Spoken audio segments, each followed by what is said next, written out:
Bonjour et bienvenue dans Enquête criminelle, le podcast.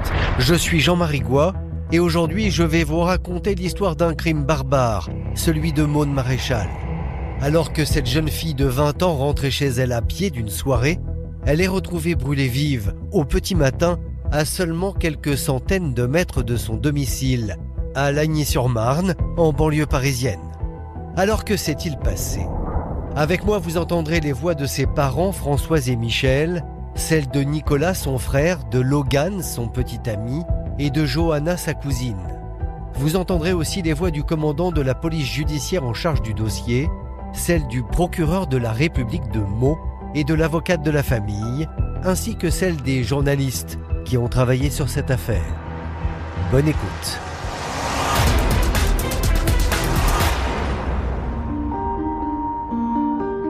Tout commence quelques heures seulement avant le drame. Maude Maréchal vit encore chez ses parents, dans cette banlieue pavillonnaire de la région parisienne. Mais comme la plupart des jeunes femmes de son âge, elle aime passer du temps en compagnie de ses amis. Quand moi je rentre, elle me dit je vais vite manger avec vous, mais après je repars parce qu'on a prévu une petite soirée comme ça avec mon ami Marion. Alors, les jeunes, hein. Ils veulent toujours sortir, donc du coup elle s'en va, elle nous dit bon ben voilà je suis chez Marion ce soir et on se reverra demain. Souvent, on faisait des soirées un peu improvisées, que ce soit chez les uns ou chez les autres. Le plus souvent, c'était quand même chez moi, puisque mon père travaille à l'étranger et que j'avais ma maison pour moi. Une soirée des plus habituelles pour Maude. Rien ne laisse présager que la jeune femme vit ses derniers instants. Marion habite à Lagny-sur-Marne aussi, derrière chez nous. Elle est pas très loin, elle a même pas, on va dire 600 mètres. C'était comme une soirée qui était programmée vraiment à la dernière minute. Personne n'est au courant que Maude se trouvait à cet endroit-là, ce jour-là. Les parents de Maude sont en pleine confiance, car à cette soirée, il n'y a que des proches de leur fille. Maude est la première à être arrivée. C'est la première personne qui m'a parlé à l'école primaire et c'est devenu du coup ma première copine à Lagny. Et depuis, on était inséparables. Puis Lauriane nous a rejoints. J'ai rencontré Maude par le biais de Marion et puis l'amitié s'est développée comme ça. On se voyait le week-end, pendant des soirées et puis on a passé des vacances collées, voilà, toutes les trois. Ensuite, Sébastien. J'ai connu Maude parce qu'on avait des passions communes comme le sport. Du coup, on a commencé à faire connaissance comme ça. Et Nicolas et Vincent sont arrivés en dernier. Maude a toujours squatté, on va dire, avec nous. Donc elle a grandi aussi avec mes amis. Donc pour eux, entre guillemets, c'était aussi un petit peu comme leur petite sœur. Ce soir-là, j'ai rien remarqué d'étrange chez Maude. J'ai remarqué aucun stress, aucune inquiétude. Elle était comme d'habitude. Elle était sereine.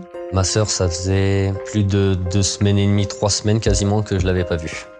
Quand je l'ai retrouvée, elle était joyeuse, tout allait bien, elle revenait de vacances, elle était toute bronzée, toute contente. On était posés autour de la table basse dans le salon, fumer des cigarettes, un peu bu mais pas énormément, enfin voilà. Puis on discutait quoi, elle nous a raconté ses vacances et puis voilà. Elle est contente de nous montrer son bronzage.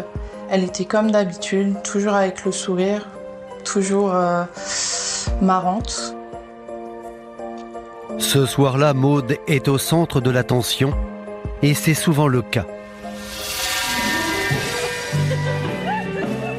Comme le montrent ces images, filmées quelques semaines seulement avant le drame.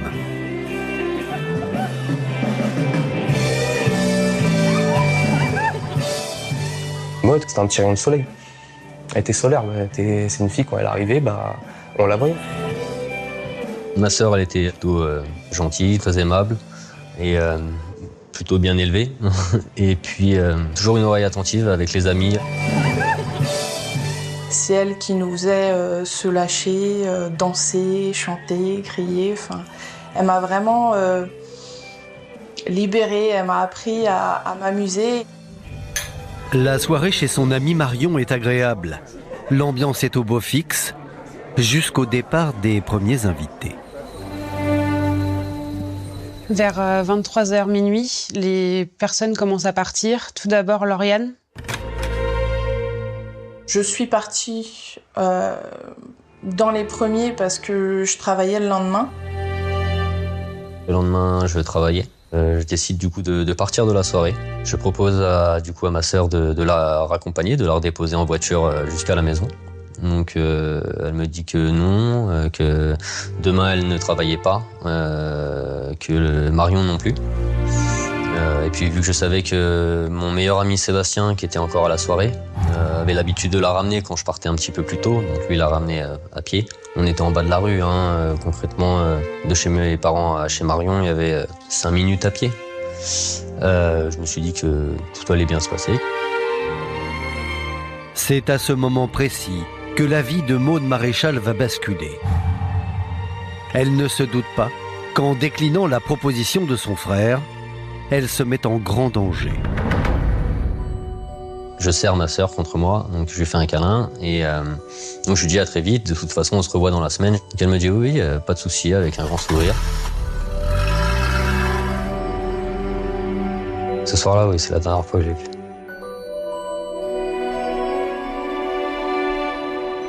Moi, je suis parti peut-être une demi-heure après, je sais pas longtemps après. J'ai des regrets. Des regrets d'être parti ce soir-là, de ne pas être resté comme d'habitude. Si je serais resté, je l'aurais accompagnée sûrement jusqu'à chez elle. Après, je serais redescendu jusqu'à chez moi, puis la vie, elle serait complètement différente maintenant. Je reste avec Maude un petit peu, puisqu'on a des choses de filles à se dire. Au même moment, à 600 mètres de là, la mère de Maude, Françoise, se réveille. Souvenez-vous, le fameux pressentiment. Une intuition. Et je me suis dit, oh là là, il faut que j'aille chercher ma fille, il faut que j'aille chercher Maude. Je lui ai dit, écoute, de toute façon, Maude elle est avec Marion, il n'y a aucun risque, je vois pas ce qui pourrait lui arriver. Et Maude est la dernière à partir aux alentours de 2h, 2h30. Je l'ai raccompagnée jusqu'à la porte d'entrée. Je l'ai regardée partir jusqu'à ce que je la vois plus au niveau de la haie et puis j'ai été me coucher.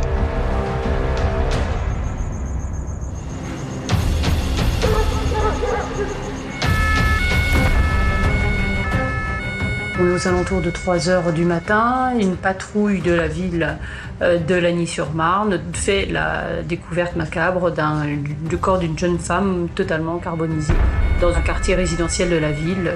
Lors d'une patrouille, sans aucune explication, ils font cette découverte. Alors, qu'est-il arrivé à Maude Maréchal cette nuit du 13 au 14 mai 2013 ?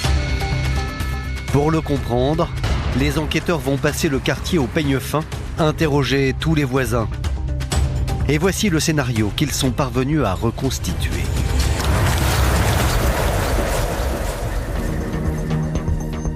Grâce au bornage du portable de Maude, il est possible de préciser l'heure à laquelle la jeune femme a quitté le domicile de son amie, Marion. On détermine qu'au cours de la soirée, le dernier texto qu'elle reçoit, c'est à 2h06 la nuit des faits. Et elle y répond à 2h20, 2h21 quand elle sort de chez son amie. Donc elle quitte son amie qui habite rue des Iris. Elle emprunte directement l'avenue du docteur Infroy, qu'elle descend jusqu'à l'avenue des Glycines, où ses parents occupent un pavillon qui fait l'angle de la rue. Seulement, sur son trajet, elle va croiser un individu qui semble étrangement rôder dans les environs depuis plusieurs heures maintenant.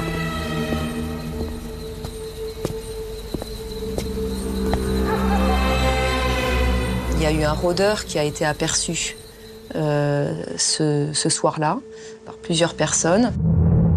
Il y a des témoins qui ont constaté un monsieur qui a été repéré le soir du meurtre 3 fois. On l'a vu à 23h30. Ensuite, à minuit, après, vers 1h du matin, un homme d'une taille d'environ 1m70-72, avec une capuche sur la tête, comme si on cherchait à dissimuler le visage. Quelqu'un qui rôde dans ce secteur où il n'y a que des résidences. Donc normalement, on a des gens qui rentrent chez soi, qui partent. On n'a pas de gens qui traînent comme ça. Tout porte à croire que Maud a tourné au coin de la rue de son amie et que son agresseur s'est dirigé tout droit vers elle. On retrouve avenue du Docteur Infroy, le mégot de cigarette partiellement fumé par Maud, puisque le mégot, on le retrouve au sol non écrasé et une partie de la cigarette s'est consumée sur place. Donc on peut imaginer le scénario suivant.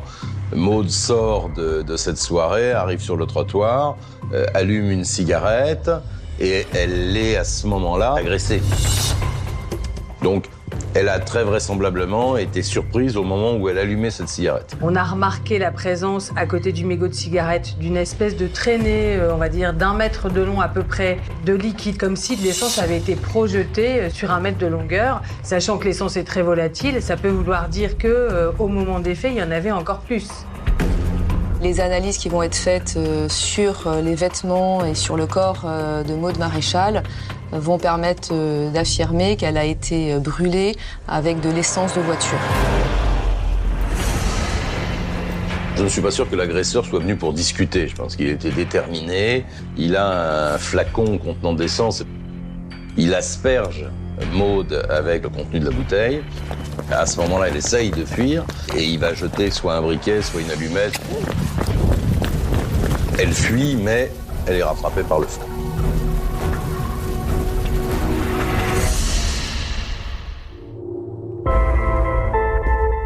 Une question se pose. Pourquoi Maud, en voyant un inconnu approcher, n'a-t-elle pas rebroussé chemin? Il y a peut-être une explication. On retrouve son téléphone branché avec les oreillettes. Comme tous les jeunes de son âge, on imagine qu'elle écoutait de la musique en marchant. Et dans ces cas-là, forcément, on n'entend pas ce qui se passe autour de soi. Et si l'homme à la capuche attendait précisément la jeune femme? Impossible à ce stade de l'affirmer, même si cela est très probable. L'agression de Maud est quelque chose qui se fait très rapidement. C'est un coup qui est forcément préparé, rodé. L'agresseur sait qu'il a 3-4 minutes pour la tuer, pas plus. La façon dont la victime a été agressée nécessite forcément que cet agresseur l'ait attendu, qu'il ait disposé du matériel pour pouvoir la brûler, donc de l'essence. Donc il fallait disposer d'un récipient et puis d'un briquet ou d'une allumette, de quelque chose qui mette le feu. N'écoutant que son courage, Maud Maréchal parvient à s'échapper une première fois. Les policiers retrouvent sa trace quelques dizaines de mètres plus loin. D'un côté du carrefour, on retrouve le sac à main de Maud entièrement calciné. Juste à côté, il y a le briquet rose dont sa maman nous dit qu'il appartient bien à Maud. Et à côté, il y a le téléphone de Maud qui est allumé avec des écouteurs accrochés au téléphone. On retrouve un bout de lacet. Tous ces éléments qui sont retrouvés sont bien évidemment saisis, placés sous scellé et envoyés pour analyse technique. Seulement, en regardant attentivement le trajet de la jeune femme, il y a quelque chose d'anormal. Là, il y a un carrefour et dès qu'elle est agressée, elle tourne à droite. Elle est réagressée à droite, elle repart à l'opposé, alors que ses parents sont toujours là. C'est pas logique. Et là, elle est imbibée d'essence. Et là, il y a la mise à feu. Comment peut-on espérer une logique dans de pareilles circonstances? Totalement désorientée, Maud Maréchal poursuit sa route. Mais il est trop tard. La jeune femme ne va pas survivre à l'attaque. De l'autre côté du carrefour, on retrouve donc le corps de Maud sur la voie publique. Donc les 40 mètres qui séparent le dépôt du sac à main et le corps sur le trottoir, c'est certainement la très courte période qui lui a permis où elle a tenté de s'échapper en fait à ces flammes qui étaient en train de la brûler.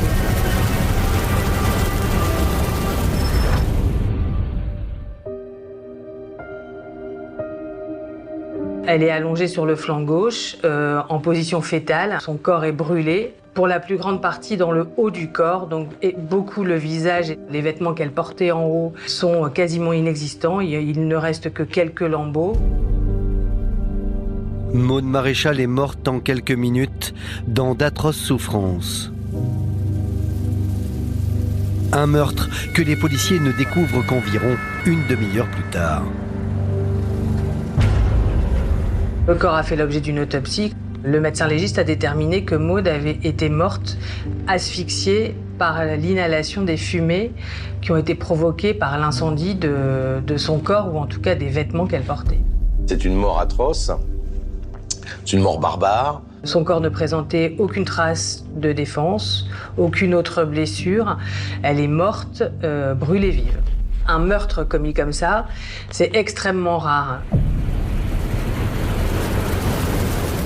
Donc le mode opératoire utilisé, qui consiste à brûler vive une personne comme ça, est totalement inédit. Non seulement à Lagny-sur-Marne, mais de manière générale sur le territoire national.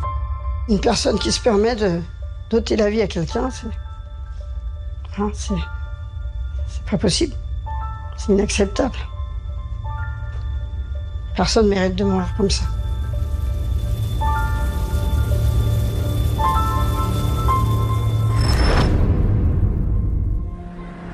Le lendemain matin, persuadés que leur fille a dormi chez son amie Marion, Françoise et Michel, les parents de Maude, partent au travail comme si de rien n'était. Et ils ne vont pas remarquer la présence des policiers à 2 pas de chez eux. Maude a été agressée à l'angle de notre rue, à peu près donc 150 mètres d'ici. Pourquoi j'ai pas pris cette rue-là pour descendre en voiture pour me rendre à mon travail? Ce jour-là, j'ai fait le tour du pâtis comme ça. Pourquoi? C'est bizarre, hein? Peut-être qu'elle a voulu me préserver.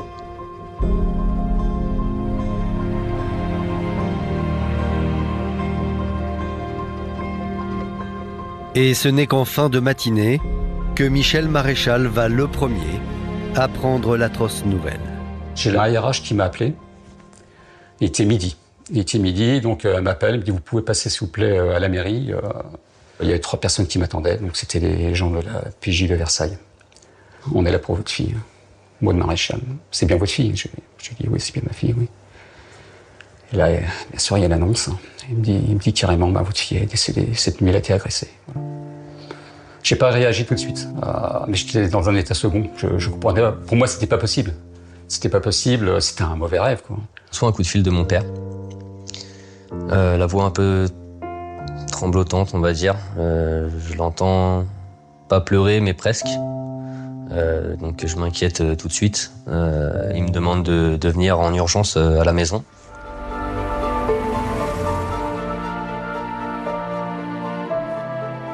Et je vois mon père assis à la table avec un policier. Et c'est là où mon père il m'annonce que ma sœur est décédée.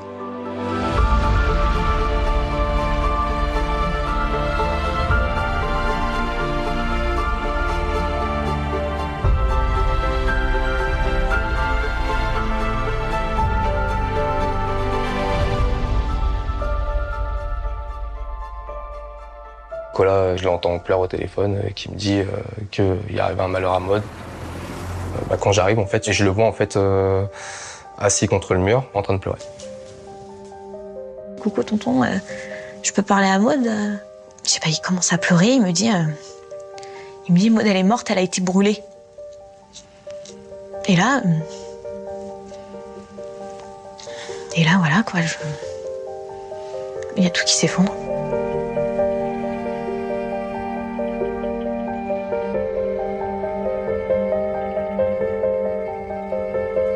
J'essaie d'appeler Maude parce que j'arrive pas à la joindre. Elle me répond pas et c'est la police qui me répond. Donc il me demande qui je suis et me demande de me présenter au plus vite à un commissariat le plus près. On m'interroge pendant près d'1 heure ou 2 avant de me dire que Maud est décédée. J'arrivais même pas à parler.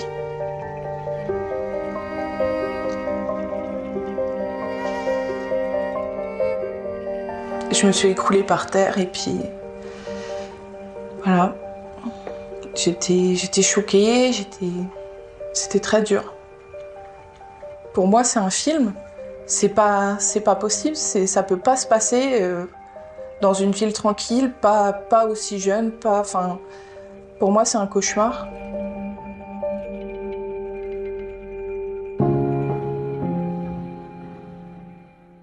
Quand vous pensez que vous allez la voir, elle n'est plus là. Elle fait plus partie de ce monde. Du jour au lendemain, il n'y a plus de filles. Il n'y avait plus de filles.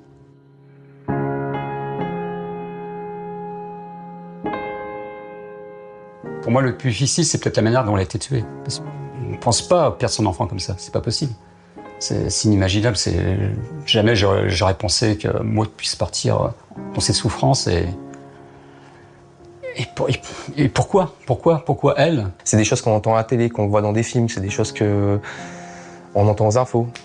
Évidemment, je demande tout de suite à aller voir le corps en disant moi, je peux reconnaître le corps de ma fille, vu qu'elle avait un tatouage sur le bras. Et là, on me dit mais votre fille est brûlée, vous verrez rien. C'est super difficile, quoi.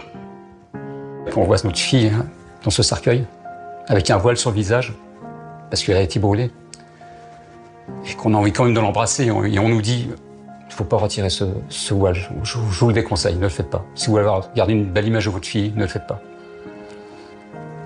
C'est terrible. Alors je me suis mis au pied de son cercueil, j'ai plongé ma main pour attraper ses petits pieds. Je savais que ce serait la dernière fois que je toucherais ma fille, quoi. Voilà. Et le plus douloureux pour les parents de Maud, c'est qu'ils revivent en permanence le drame. À 2 pas de chez eux, la chaussée garde en effet les stigmates de l'agression. C'est effondré exactement là, ici. Donc elle avait, je pense, elle avait ses jambes qui étaient sur le sol, là, ici, à cet endroit-là, sur la chaussée, et le haut du corps qui était donc sur le trottoir. Sur le trottoir. Et juste en face de cet endroit-là, d'ailleurs, même les arbres n'ont jamais repoussé.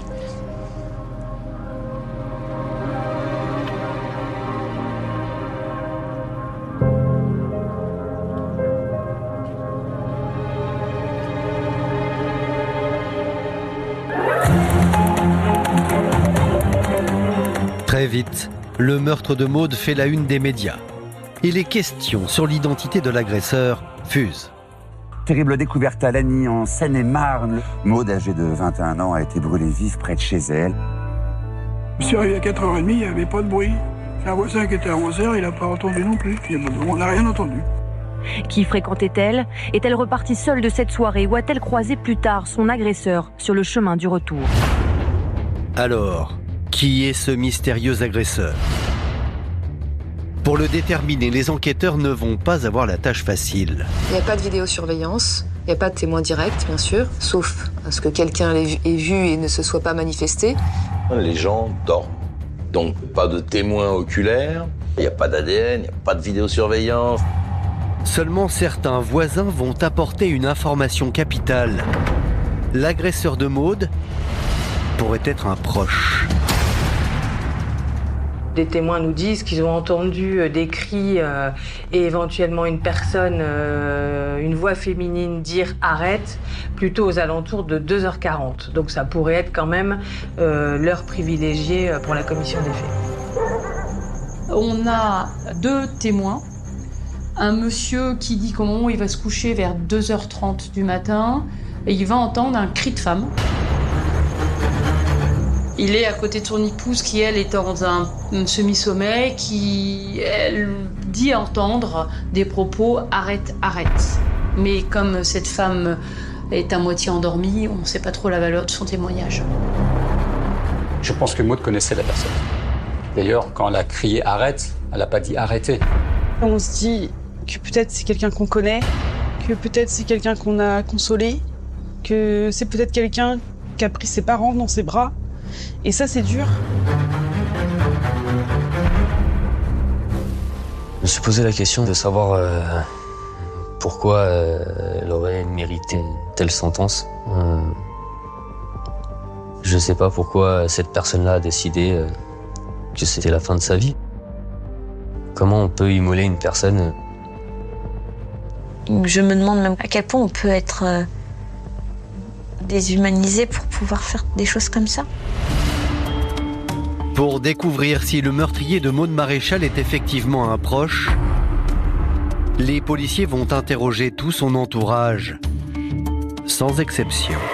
Sur notre enquête, comme sur toutes les enquêtes criminelles, en fait, on emploie la technique que moi j'appelle celle de l'escargot, c'est-à-dire qu'on part de la victime et puis on commence par s'intéresser aux gens les plus proches de la victime et puis quand on arrive à déterminer qu'ils ne sont pas impliqués dans les faits, on s'éloigne un petit peu plus et on s'éloigne toujours un petit peu plus jusqu'à, en tout cas c'est ce qu'on espère, arriver à l'auteur des faits. Tout le monde est suspect et tant mieux. Ils m'ont un peu secoué. Qu'est-ce que tu sais pour... Je cherchais dans ma mémoire quel est l'indice qu'elle a pu me donner, cette pression de me dire peut-être que tu sais quelque chose.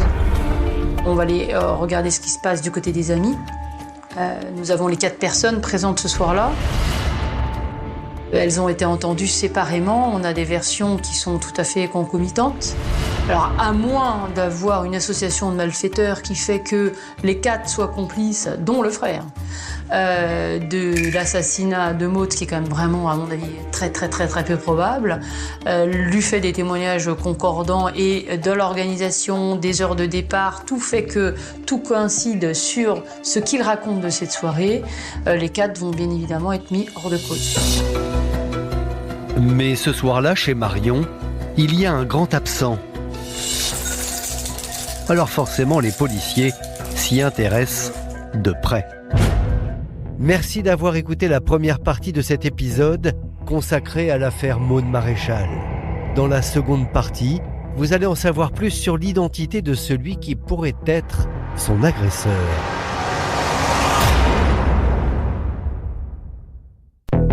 Bonjour et bienvenue dans Enquête criminelle, le podcast. Je suis Jean-Marie Goua. Dans la seconde partie de cet épisode, consacré à l'affaire Maude Maréchal, vous allez en savoir plus sur l'identité de celui qui pourrait être son agresseur. Avec moi, vous entendrez les voix de ses parents, Françoise et Michel, celles de Nicolas, son frère, de Logan, son petit ami, et de Johanna, sa cousine. Vous entendrez aussi les voix du commandant de la police judiciaire en charge du dossier, celle du procureur de la République de Meaux et de l'avocate de la famille, ainsi que celle des journalistes qui ont travaillé sur cette affaire. Bonne écoute. À l'époque des faits, Maude s'était stabilisée au niveau sentimental. Elle avait un petit copain depuis quelque temps. Logan, c'est le copain de l'époque de Maude. Ça fait très peu de temps qu'ils sont ensemble. Logan, je ne le connaissais pas. Je sais que ma sœur avait pour projet de me le présenter. Logan, le voici. Il témoigne pour la première fois de son face-à-face avec les enquêteurs. Ils m'ont suspecté puisque j'étais le dernier, l'un des derniers à l'avoir vu là. À l'annonce de la mort de sa petite amie, Logan est anéanti. Il n'y a pas beaucoup de mots pour expliquer le type de colère que j'ai pu avoir à ce moment-là, de haine et puis d'incompréhension, quoi. Enfin, y a des personnes qui brûlent des personnes, quoi. Ça a mis beaucoup de temps, déjà à ce que j'accepte, au point que même quelques jours après, j'ai continué encore à essayer de lui envoyer des petits messages. Malgré le choc, le jeune homme est soumis à un feu roulant de questions de la part des enquêteurs. En premier lieu, sur sa rencontre avec la jeune femme. J'ai rencontré Maude dans un restaurant sur lequel je travaillais en tant que responsable. Elle a postulé et a commencé une période d'essai en tant que serveuse. Puis après 3 semaines d'exercice, elle n'avait pas fait l'affaire. Fin du premier acte. Deuxième acte commence dans une boîte de nuit où ils se retrouvent. Elle se fixe avec ce garçon qui est plus âgé qu'elle et qui lui apporte un peu de sérénité. Logan revient ensuite sur les dernières heures qu'il a passées avec Maud. C'était la veille de sa mort. Quand elle rentre de vacances du Portugal, on était attendus chez mes parents avec un petit repas de famille. La journée du lundi, avant que je la dépose, on a fait la grasse mat. Elle m'a fait part qu'elle voulait rentrer voir son frère et ses amis. Et à ce moment-là, je l'ai accompagnée jusqu'à devant chez ses parents. Les policiers se demandent alors pourquoi, dans ce cas, Logan n'était pas présent le soir du drame. Il me semble que le lendemain, je travaillais. Je voulais être à peu près frais pour le travail le lendemain. J'ai passé beaucoup de temps à m'accuser, entre guillemets, à me reprocher de ne pas avoir été sur les lieux de cette soirée. Nous avons évidemment travaillé sur ce petit copain pour lequel on a déterminé un emploi du temps et un alibi qui nous permettent de l'exclure de la commission des faits. Le petit ami hors de cause, les enquêteurs vont chercher parmi les fréquentations de la victime. Et la liste des suspects potentiels va forcément s'allonger. C'est une jeune femme très sociable, qui a beaucoup d'amis, qui sort beaucoup, qui est assez fêtarde. Seulement, avant de rencontrer Logan, Maud avait une vie bien moins rangée que cela. Alors Maud, elle avait de nombreuses qualités, elle avait aussi des petits défauts qui ont pu d'ailleurs entraîner sa mort. C'est que Maud, elle était vraiment très très gentille et un brin naïve. Ma sœur, à une époque, elle sortait souvent, très régulièrement même, malgré que mes parents ne soient pas d'accord. Elle faisait confiance à des gens facilement. Marion et moi, on était plus réservés. C'était pas notre style d'aller en boîte de nuit. On lui disait que elle devait faire attention. Fréquenter des personnes qui, pour moi, n'avaient rien à faire dans sa vie. Dans ces fréquentations, en particulier masculines, il y avait des individus qu'on va considérer comme pas très fréquentables parce qu'ils avaient des antécédents judiciaires un peu sérieux, de violence, d'agression sexuelle, de harcèlement. Tout ça, ça fait qu'elle évolue aussi dans un environnement amical qui a pu créer aussi un danger pour elle. Lors des entretiens avec les policiers, j'ai eu l'impression qu'il fallait aussi que je défende Maud. Je me suis mis à tout raconter, vraiment tout, c'est-à-dire ses relations. Et il y avait cette phrase que les policiers disaient « Ah oui, mais elle se mettait en danger. Ma cousine n'était pas une fille facile. Si on dit qu'une jeune fille aime plaire, on imagine tout de suite que c'est une fille qui va se jeter dans les bras du premier inconnu. Alors que non, c'est elle qui est la victime. Et que rien ne justifie un meurtre. » Alors, Maud aurait-elle été victime d'un terrible malentendu ? Parmi ses mauvaises fréquentations, quelqu'un aurait-il voulu se venger ?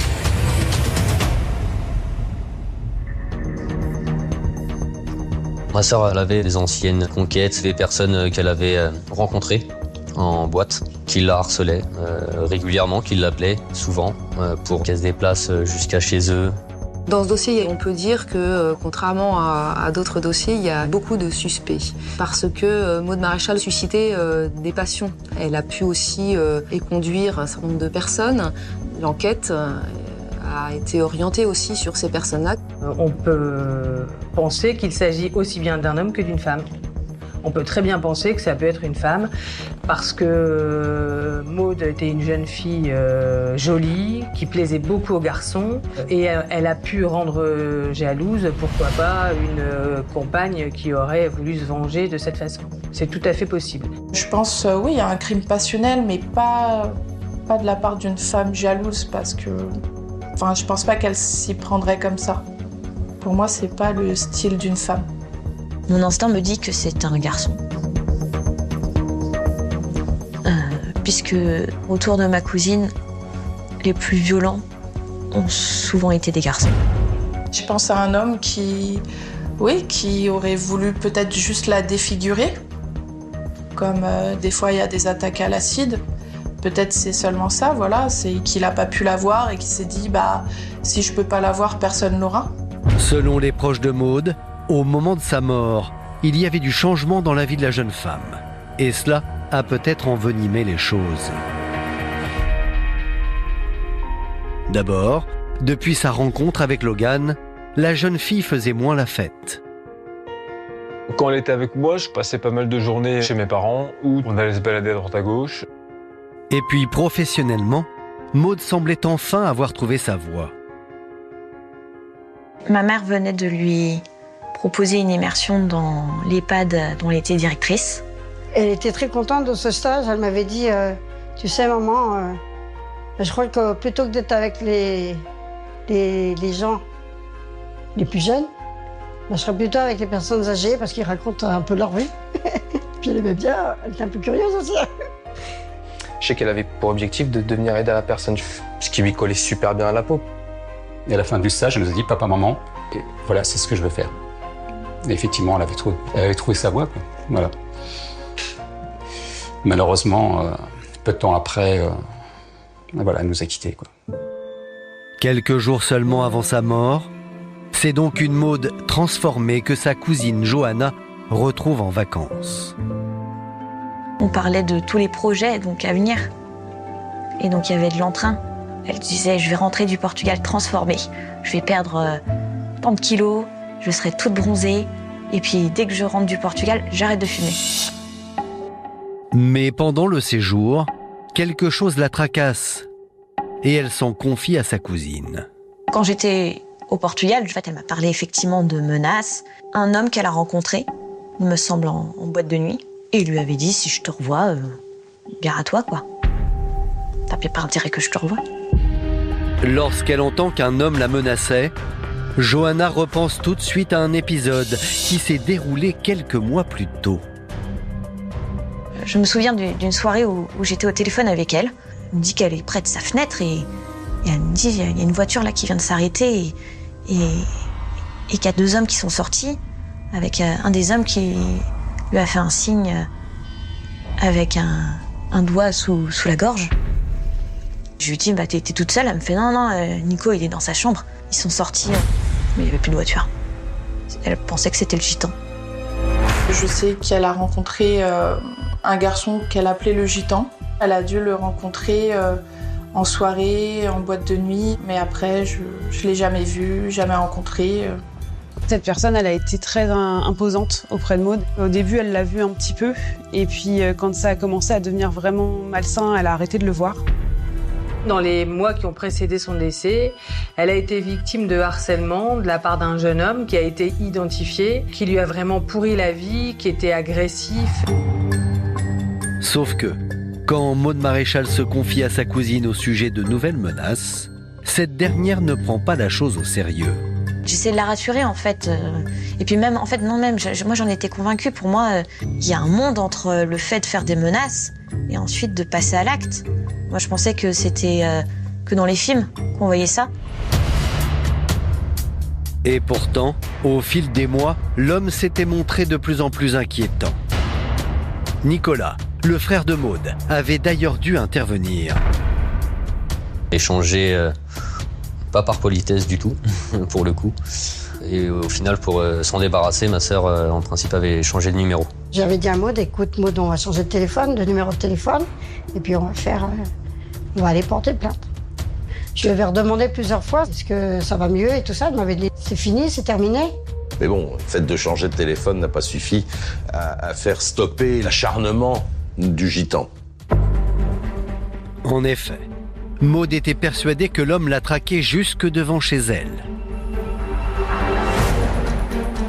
Comme le mystérieux rôdeur le soir de sa mort. Je me souviens, un soir, elle a vu quelqu'un en capuche, avec une capuche derrière la voiture. Et elle a tourné autour de la voiture et cette personne s'est enfuie. Elle était vraiment paniquée parce qu'elle s'est dit, mais peut-être que c'était lui. Un soir, Maud, elle a dormi à la maison et mon frère s'est levé très tôt pour aller travailler. Et en fait, il y avait un homme qui était allongé devant le portail de chez moi. Mon frère l'a réveillé pour lui dire de partir et on a longtemps suspecté avec Maud que ce soit le gitan. Ça a posé beaucoup de problèmes. Plusieurs fois, on l'a accompagnée, elle a déposé des mains courantes au commissariat de Lagny-sur-Marne. L'homme aurait même tout tenté pour reprendre contact avec Maude.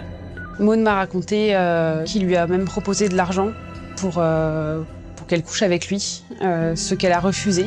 Il lui laissait des messages vocaux d'insultes, de menaces. J'ai entendu un message vocal où il lui dit qu'il va brûler sa maison et toute sa famille avec.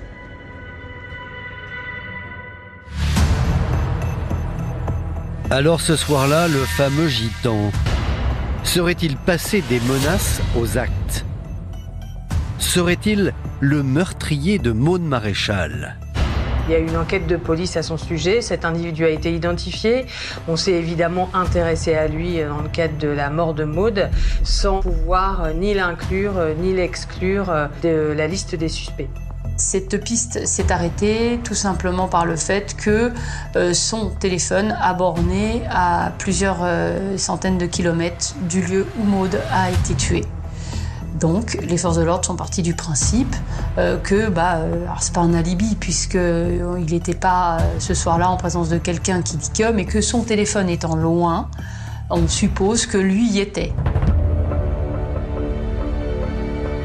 Malgré tout, Nicolas le frère a des doutes. Car l'homme aurait très bien pu organiser sa vengeance à distance. Pour moi, avec les menaces de mort qu'il lui avait faites, etc., il n'y avait pas de doute, c'est lui qu'on surnommait du coup le gitan. Donc après, soit il n'a pas agi tout seul, ou à la limite, il aurait peut-être pu envoyer d'autres personnes se salir les mains. Mais dans cette affaire, un autre homme attire particulièrement l'attention des enquêteurs. Lui aussi est un prétendant éconduit. On a une piste sur quelqu'un qui voulait sortir avec elle, mais qui n'obtenait pas satisfaction. Il y a quelqu'un qui s'est comporté un peu bizarrement dans les jours qu'on suivit. Quelqu'un qui n'était pas forcément proche de Maude, qui l'avait déjà vue aux soirées, mais sans plus. En fait, ce second suspect fait partie de l'entourage de la victime. Cette personne-là, moi je l'ai rencontrée par le biais d'un autre ami à moi. C'était donc l'ami d'un ami de mon fils. Il n'était pas dans le groupe, le noyau dur des amis. Il avait des vues sur Maude et Maude ne voulait pas. Il en pensait un petit peu pour ma sœur. Ma sœur m'en avait déjà parlé à peu près.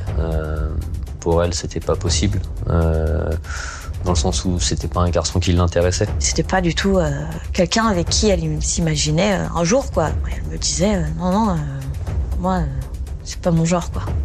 Que ce soit physiquement ou dans la personnalité, il m'intéresse pas. Ça se voyait qu'il avait un fort caractère. Il se prenait pas pour n'importe qui et ça se voyait qu'il avait pas vraiment qu'il était susceptible. Qu'il n'avait pas d'autodérision. C'était quelqu'un qui était tout le temps H24 éclaté, qui le matin il démarrait au whisky et le soir il terminait au whisky aussi, donc c'était pas quelqu'un que j'appréciais. Et vous allez voir que le comportement de cet amoureux déçu a de quoi intriguer. À commencer par sa réaction aux nombreux refus de Maude. Il n'a jamais eu de gestes déplacés envers Maude. Par contre, il a lancé certaines rumeurs auprès de son frère, comme quoi ils avaient eu des relations, alors que c'était pas arrivé. Et quand Maude a appris ça, elle était très en colère. Et puis son attitude le soir du meurtre ne plaide pas en sa faveur. Il savait que Maude se trouvait ce soir-là avec Marion et le groupe d'amis, dont mon fils. Et je sais qu'il a harcelé par téléphone pour savoir si elle voulait bien passer le voir. Il est dans le quartier et il a une attitude plus que pressante à l'égard de Maude. Ce soir-là, il enverra de mémoire à peu près 13 SMS pour rentrer en contact avec Maude et cette dernière refuse de sortir manifestement avec lui et lui ne l'entend pas. Et donc il insiste. Et si ce soir-là le jeune homme est dans le quartier, c'est pour une raison toute simple. À l'époque des faits, cette personne, elle habitait juste une rue au-dessus de là où on a retrouvé Maude. Il habitait pas au milieu, mais il habitait très proche de chez mes parents. Et en fait, il était entre chez mes parents et Marion. Voilà, donc ma sœur était forcément obligée de passer devant chez lui pour arriver chez mes parents. Forcément, pour l'attendre à 2h40 du matin, il faut savoir d'une part qu'elle est là, donc qu'elle est rentrée de vacances, mais ça, il le savait. Et il faut savoir à quelle heure elle va sortir. Et c'est vrai que d'habiter en face, c'est quand même plus pratique que de venir en RER de l'autre bout de Paris. Et il a pour seul et unique alibi une soirée de beuverie avec un fond également de drogue qu'il aurait qu'un copain, mais dont personne ne se souvient de rien. L'alibi qu'il a donné, il aurait été fortement alcoolisé ce soir-là et qu'il dormait. Connaissant entre guillemets un petit peu son penchant pour la boisson, qu'après je sais pas. Un suspect qui harcelait la victime, qui se trouvait à 2 pas de la scène de crime et qui dispose d'un alibi fragile. Pour les proches de Maud, cela fait déjà beaucoup. Mais il y a encore plus accablant. On sait aussi qu'il avait eu accès, une possibilité d'accès à des bidons d'essence qui étaient stockés chez un autre monsieur, et cet autre monsieur dit bien qu'il a un bidon qui a disparu.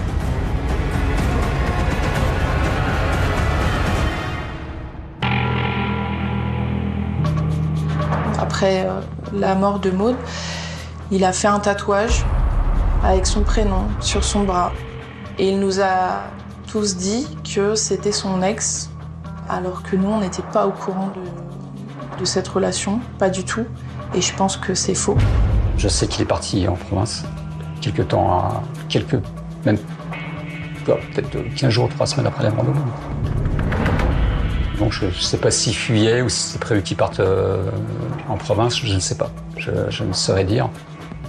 Et il se pensait peut-être à l'abri, plus loin, peut-être. On s'est posé la question de savoir si c'était cette personne qui avait commis cet acte monstrueux. Nous, on ne fait que des suppositions. C'est vrai que cette personne, pour moi, il est susceptible d'être le coupable, c'est sûr. J'ai l'ultime conviction même que c'est lui. Voilà. Je le dis, j'ai l'ultime conviction que c'est lui. Les parents, eux, sont persuadés que c'est l'amoureux transi, donc le dernier suspect en date, qui aurait commis ce crime. Mais les parents ne sont pas des enquêteurs. Judiciairement, ça vaut rien, bien sûr.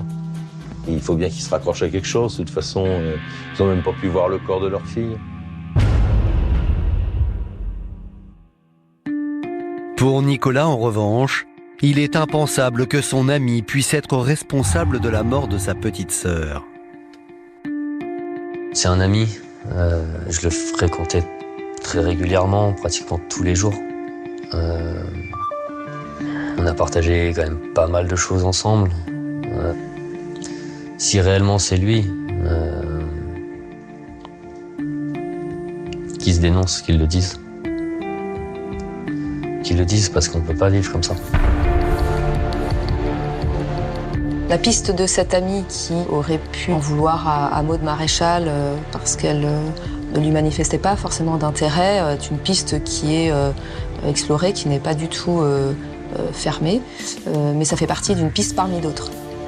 Dans la famille, les parents sont persuadés que c'est le dernier suspect en date, l'amoureux est conduit, l'auteur, et puis le frère qui pense que c'est le gitan. Mais dans un cas comme dans l'autre, ça repose sur rien de concret, et en tout cas, ça n'a aucune valeur juridique. En effet, à cette heure, aucun des 2 hommes suspectés n'est poursuivi pour le meurtre de Maud Maréchal. Ce qui est frustrant du côté de la famille de Maud, c'est que ce soit, on nous dit, on les a pas inculpés, ils sont pas écroués, ils sont pas mis en examen parce qu'on n'a pas assez. La justice considère que nous n'avons pas rassemblé suffisamment d'éléments permettant d'incriminer l'un d'eux pour qu'il fasse l'objet d'une mise en examen. Ce qui n'empêche qu'évidemment, on continue à travailler assidûment sur cette affaire parce qu'il y a des progrès de la science sur lesquels on peut se reposer, parce que la situation des faits il y a 8 ans n'est plus celle d'aujourd'hui. Donc il y a peut-être des gens qui n'auraient pas parlé il y a 8 ans qui pourraient parler aujourd'hui. Aujourd'hui, personne ne sait qui a tué ma sœur. Et ça fait 8 ans. J'ai toujours la haine, ça reste gravé. C'est sûr qu'il n'y a pas un seul jour où je pense pas à ma sœur. Maintenant, comme disent les policiers, il faut laisser le temps. Et le problème, c'est que le temps est trop long. Et j'essaye de garder de l'espoir, ouais. J'essaye. Il n'a pas de visage pour l'instant. Et ça, c'est dur. Ce serait super de pouvoir pour la famille fixer notre colère, un peu notre peur aussi, puisque c'est normal, j'ai peur de cette personne. Savoir qui c'est, ça te permettrait même aussi de redonner un peu confiance en la vie, quoi. Et j'aimerais vraiment qu'on puisse trouver qui a fait ça, pour que Maud elle puisse reposer en paix et que ses parents ils puissent trouver un tout petit peu de paix en eux. Cette personne-là, moi, j'ai rien à lui dire. J'ai que de la haine pour lui. Et la seule chose que je lui dirais, c'est qu'il soit maudit pour l'éternité. Maudit pour l'éternité. Voilà, c'est ce que je lui dirais. Qu'il soit maudit.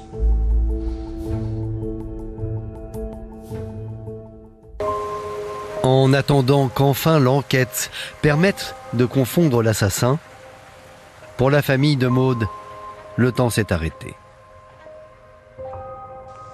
Je pense que mon oncle et ma tante restent dans cette maison puisque c'est celle qui a vu grandir leur famille, ma cousine.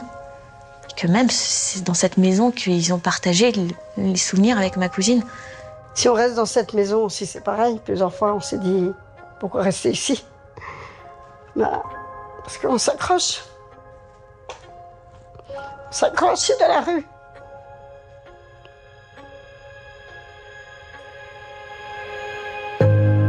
La chambre est restée intacte depuis son départ. Il y a toujours son odeur dans cette chambre-là.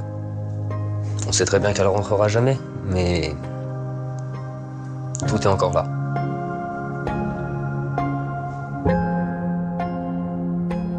Et Michel et moi, on fait en sorte de continuer, d'être forts tous les deux. Et on tient pour pas sombrer. Parce qu'on pourrait sombrer, évidemment. Mais on peut pas, non, on se le permettra pas parce qu'il y a Nicolas. C'est très dur à vivre. J'ai beaucoup repensé à cette soirée-là. Je me suis toujours, entre guillemets, un peu voulu, on va dire, de ne pas l'avoir accompagnée à la maison.